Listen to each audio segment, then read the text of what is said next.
We've all heard of the Côte d'Azur in the south of France, but have you heard of the Côte Fleurie in Normandy? We discovered this when we were there, and were surprised to learn there is a beautiful flower coast to drive, which wanders 25 miles from Honfleur west towards Caen, ending at tiny Salnelles. This amazing road trip will take you through some of the most charming beach resort towns, past spectacular views, and you'll get to see amazing gardens and some literally breathtaking Belle Époque architecture. As you leave Honfleur, you'll arrive first at beautiful Trouville-sur-Mer, which was originally a fishing town, but with its great beach and lovely streets to wander, it is now very touristy, with a famous casino as well. Its long beach in the 1800s was actually called the Queen of the Beaches, or the most beautiful beach in the world. Many famous Impressionist painters included Trouville in that explosion of paintings in the Belle Époque era. We were actually there in early June when we were in Normandy. We drove into Trouville, and we actually found no parking and a very busy scene going on, so we didn't actually stop in there. We left and continued on the route. The twin town is neighboring Deauville, famous for those beautiful beach umbrellas and legendary promenade that you see in Normandy postcards.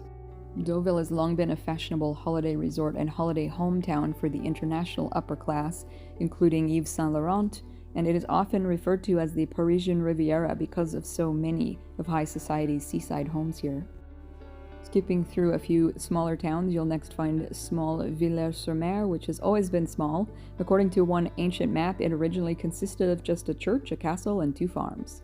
It's famous, though, for topiary dinosaurs that face the sea from the garden of the tourist office, and for being the starting point of the Vache Noire cliffs, where many fossils have been discovered.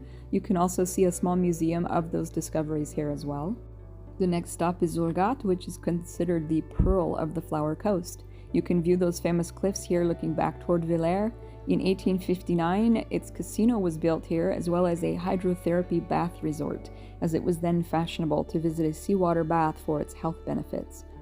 Zurghat was also a hospital town during World War I, and after the war, the bustling Belle Époque tourist activity faded somewhat.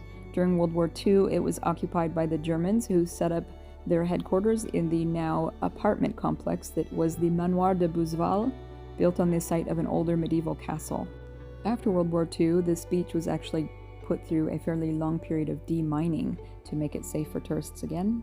You continue along the coastline to the stunning resort of Cabourg, famous for its festival of the romantic movie and a music festival, plus its beach and a 4-kilometer Marcel Proust promenade, named after the writer who once barricaded himself in his favorite hotel here, the Grand Hotel, to write at night and sleep during the day, and he had complained about people living their noisy lives while he was trying to sleep. Much of this town was developed in the 1880s, with the stunning oceanfront villas circling the Grand Hotel at the center here and facing the ocean.